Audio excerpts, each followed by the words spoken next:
سب سے پہلے تمام دوستوں کو السلام علیکم۔ پاکستان اور ساؤتھ افریقہ کے مابین پہلے ٹیسٹ میچ کا پہلا دن ختم ہو گیا ہے۔ کیا کچھ نیا اور انوکا ہمیں دیکھنے کو ملا؟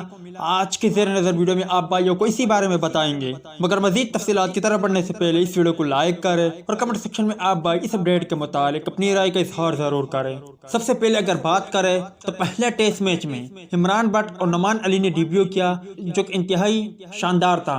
اس کے بعد اگر پاکستانی بولنگ اٹیک کو دیکھا جائے تو یقینی طور پر ہمیں پاکستانی بولنگ اٹیک مختلف انداز میں نظر آئی اور انہیں شاندار پرفارمنس کا مظاہرہ کیا اور جنوبی افریقی جیسی ٹیم کو 220 رن تک محدود کیا، اور یہ بھی پاکستان کرکٹ ٹیم کے لیے بہت اچھا ہے۔ اس کے بعد اگر پاکستان کرکٹ ٹیم کی فیلڈنگ کو دیکھا جائے تو وہاں پر بھی ہمیں کافی بہتری نظر آئی اور کافی اچھے کیچز، جبکہ اس کے علاوہ کافی اچھی فیلڈنگ بھی ہمیں دیکھنے کو ملی۔ اس کے علاوہ محمد رضوان نے بھی شاندار فیلڈنگ اور کیچز پکڑے، جو کہ یقینی طور پر یہ بھی پاکستان کرکٹ ٹیم کے لیے بہت اچھا ہے۔ جو برا ہوا وہ یہ کہ پاکستان کرکٹ ٹیم کے اوپننگ اسٹینڈ ایک مرتبہ پھر ناکام رہا، اور یہ وہ مسئلہ ہے جو مسئلہ ہی رہا ہے، ختم ہونے کا نام ہی نہیں لے رہا۔ یہ پاکستان کرکٹ ٹیم کے لیے بہت برا ہے۔ اگر دیگر ٹیموں کی اوپننگ کو دیکھا جائے تو یقینی طور پر وہ کافی اچھی ہوتی ہے اور اسی بنا پر ان کے ٹیم کامیابیاں بھی حاصل کرتی ہے، مگر پاکستان کرکٹ ٹیم اس شعبے میں بہتری لانے میں ناکام رہی ہے۔ سب سے خاص بات، عمران بٹ نے انتہائی شاندار کیچ پکڑا، جن کی ویڈیو بھی سوشل میڈیا پر وائرل ہو رہی ہے،